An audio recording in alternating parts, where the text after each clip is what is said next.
Hi friends, good afternoon. ఏంటి ఇంత డల్గా ఉన్నారు అనుకుంటారా? ఏం లేదండి, బయటికి వెళ్ళొచ్చా, లంచ్ చేద్దాం అనుకున్నా. కానీ లంచ్ చేద్దాం అనుకున్నా బాగా ఆకలిగా ఉంది, కానీ ఆకలి అవుతలేదు. బాగా ఫీవర్ వచ్చింది. ఈ ఫీవర్ వల్ల బాగా వేడి ఉంది, లోపల నుంచి వేడి వస్తుంది. కాబట్టి ఆకలి అవుతుంది, కానీ తిందామన్నా తినబుద్ధి కావట్లేదు. ఈ జ్వరం వచ్చింది కాబట్టి కొంచెం వేడిగా ఉంది, కడుపులో ఆకలి అనిపిస్తుంది, కానీ తినబుద్ధి కావట్లేదు. అందుకే ఒక ట్యాబ్లెట్ వేసుకున్నా. చూడండి, డోలో 650 ట్యాబ్లెట్ వేసుకున్నాక తగ్గుతుందేమో చూద్దాం. అప్పటి వరకు కొంచెం తినబుద్ధి కావట్లేదు. గోళీ వేసుకున్నాక తగ్గుతుందేమో చూద్దాం. మీరు కూడా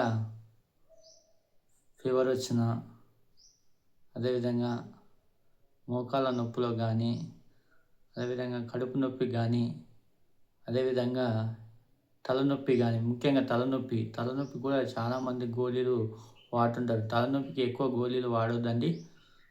మేజర్గా అతి ఎమర్జెన్సీ టైంలో ఫీవర్ కానీ, కడుపు నొప్పి కానీ, ఇట్లాంటి వాటికి ఎమర్జెన్సీ టైంలో డాక్టర్ని కన్సల్ట్ చేసి వాడాలి. అది కూడా, కానీ తలనొప్పి ఎక్కువ గోళీలు ట్యాబ్లెట్స్ వేయొద్దండి.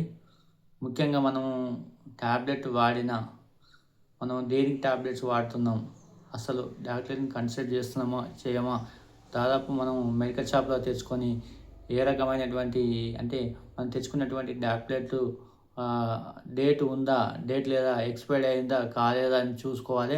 ఒకవేళ డేటు ఉన్నా కానీ అవి ఎలా వాడాలి. మామూలుగా అయితే 9 ఇయర్స్ నుంచి 15 ఇయర్స్ మధ్య కొంత చిన్నపిల్లలని మనం ఏం చేస్తుంటాం, ఆ గోళీలు తెచ్చి మధ్యలో సగం కట్ చేసి ట్యాబ్లెట్ వేస్తుంటాం.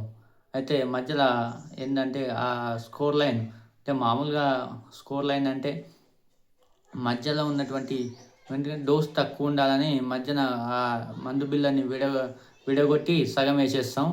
ఆ స్కోర్ లైన్ ఉన్నటువంటి మందు బిల్లనే విడగొట్టాలి. స్కోర్ లైన్ లేనిదాన్ని స్కోర్ లైన్ అంటే ఏం లేదండి, మధ్యలో ఒక అడ్డగీత ఉంటుంది. అలాంటి మందు బిల్లనే మనం విడగొట్టాలి. ఎందుకంటే అలాంటి స్కోర్ లైన్ లేని గీతని విడగొడితే ఓ సైడు ఓ ముక్క ఎక్కువ ఉంటుంది, ఓ ముక్క తక్కువ ఉంటుంది. కాబట్టి ఎక్కువ అయ్యే ముక్క మనం తర్వాత వాడినట్లయితే కడుపులో పోయి చాలా ప్రమాదం జరుగుతుంది, ప్రమాదానికి గురి చేస్తుంది. మనం అదేవిధంగా దానివల్ల మనం కళ్ళు తిరిగిపోవడం కానీ, కింద పడిపోవడం కానీ, డోస్ ఎక్కువ అయ్యి మనం మూర్చిపోవడం కానీ అట్లాంటివి జరుగుతుంటాయి. కాబట్టి మీరు ఎంటరింగ్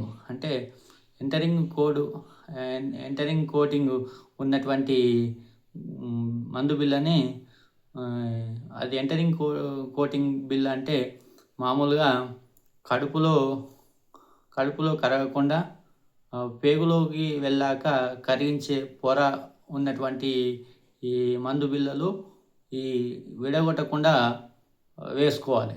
ఇది విడగొట్టినట్లయితే కడుపులో పోయి పాయిజన్ అయ్యే అవకాశం ఉంటుంది. అదేవిధంగా డోస్ ఎక్కువ అయి కూడా ప్రమాదం జరుగుతుంది. కాబట్టి ఈ ఎంటరింగ్ అంటే ఈ స్కోర్ లైన్ ఉన్నటువంటి మందు బిళ్ళను విడగొట్టాలి. ఈ ఎంటరింగ్ కోటింగ్ ఉన్నటువంటి మందు బిళ్ళను అస్సలు విడగొట్టద్దండి. ఇది డైరెక్ట్గా ఆ మందు బిళ్ళని ఒకటేసారి వాడాలి. ఎంటరింగ్ కోటింగ్ ఉన్నటువంటి మందు బిళ్ళని డైరెక్ట్గా ఒకటేసారి వాడాలి. ఇది అస్సలు విడగొట్టకండి. ఒకవేళ విడగొట్టినట్లయితే మనకే చాలా ప్రమాదం జరుగుతుంది. కాబట్టి ఆ స్కోర్ లైన్ ఉన్నటువంటి, చూడండి, దీనికి స్కోర్ లైన్ ఉంది, దీనికి మధ్యలో ఈ స్కోర్ లైన్ ఉందండి. చూడండి, ఈ స్కోర్ లైన్ ఉన్నటువంటి వాటినే విడగొట్టాలి. చూడండి, దీనికి లేదు. కాబట్టి ఇట్లాంటివి డైరెక్ట్గా ఒకటేసారి వాడాలి. దాన్ని అస్సలు విడగొట్టొద్దు. విడగొడితే మనమే ఇబ్బందులు పడతాం. కాబట్టి మనకే ఎక్కువ అంటే ఇంకెక్కువ అయ్యే ప్రమాదం ఉంటుంది మనకు. కాబట్టి ఆ స్కోర్ లైన్ ఉన్నటువంటి మందు బిళ్ళనే విడగొట్టాలి. స్కోర్ లైన్ అంటే ఎంటరింగ్ కోటింగ్ అంటే ఇది ఎంటరింగ్ కోటింగ్ ఉన్నటువంటి అంటే ఎంటరింగ్ కోటింగ్ అంటే ఏం లేదు, కడుపులోకి వెళ్ళకుండా పేగులోకి వెళ్ళగా కరిగించే పొర ఉన్న మందు బిళ్ళను మనం అస్సలు విడగొట్టొద్దు. అది డైరెక్ట్గా వాడాలి. కాబట్టి ఇట్లాంటి చాలామంది పొరపాట్లు చేస్తుంటారు. ఇవి చేయకుండా ఈ మ్యాక్సిమం ఏంటంటే 9 ఇయర్స్ నుంచి 15 ఇయర్స్ మధ్య ఎక్కువ వాడుతుంటారు. ఎందుకంటే మనం టాబ్లెట్ మొత్తం వేయం కదా.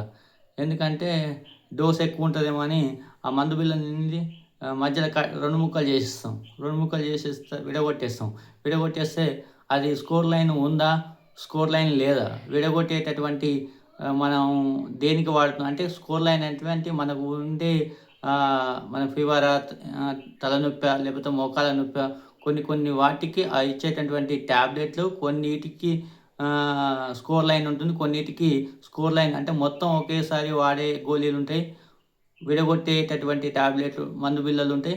అలా విడగొట్టేటటువంటి వాటిని మనం వాడాలి. విడగొట్టని వాటిని స్కోర్ లైన్ లేని వాటిని అస్సలు విడగొట్టదు. ఎంటరింగ్ కోటింగ్ ఉన్నటువంటి మందు బిళ్ళ అయితే అస్సలు విడగొట్టదు. ఎందుకంటే అది కడుపులోకి వెళ్ళకుండా డైరెక్ట్ పేగులోకి వెళ్ళగా కరిగించే పొర, వాటిని అస్సలు విడగొట్టకండి. ఎందుకంటే అది ఒకటేసారి వాడాలి. లేకపోతే అది ఒకవేళ ఎంటరింగ్ కోటింగ్ ఉన్నటువంటి మందు బిళ్ళను విడగొట్టినట్లయితే 2 ముక్కలు చేస్తే ఓ సైడ్ ఎక్కువ అవుతుంది, ఓ సైడ్ తక్కువ అవుతుంది. కాబట్టి మనం ఎక్కువైన ముక్కను మనం వాడినట్లయితే లోపల మనం ఇంకెక్కువ అయ్యే డోస్ ఎక్కువ అయ్యే అవకాశాలు ఉంటాయి. తర్వాత కళ్ళు ఇరిగిపోవడం అట్లాంటివి జరుగుతుంటాయి. కాబట్టి అలా అస్సలు చేయకండి. ఎందుకంటే నేను చాలాసార్లు గమనించిన ఆ స్కోర్ లైన్ ఉన్నటువంటిది, ఆ ఎంటరింగ్ కోటింగ్ ఉన్నటువంటిది వాటిని అస్సలు అంటే ఎంటరింగ్ కోటింగ్ ఉన్నటువంటిది డైరెక్ట్గా వేసుకోవాలి. ఎందుకంటే అది మనకు కడుపులోకి వెళ్ళకుండా డైరెక్ట్ పేగులోకి మనకు వెళ్ళి కరిగిస్తుంది. దాన్ని ఒకటేసారి వాడాలి. కానీ స్కోర్ లైన్ ఉన్నటువంటి మందు బిళ్ళని మాత్రం విడగొట్టి మనం 2 ముక్కలు చేసి వాడుకోవచ్చు. ఇది నా వీడియో అందరికీ షేర్ చేసి, లైక్ చేసి, సబ్స్క్రైబ్ చేసి మీ సపోర్టు ఇంకా ఉంటే మరిన్ని వీడియోలతోటి మీ ముందుకు వస్తా. Thank you so much friends. Bye.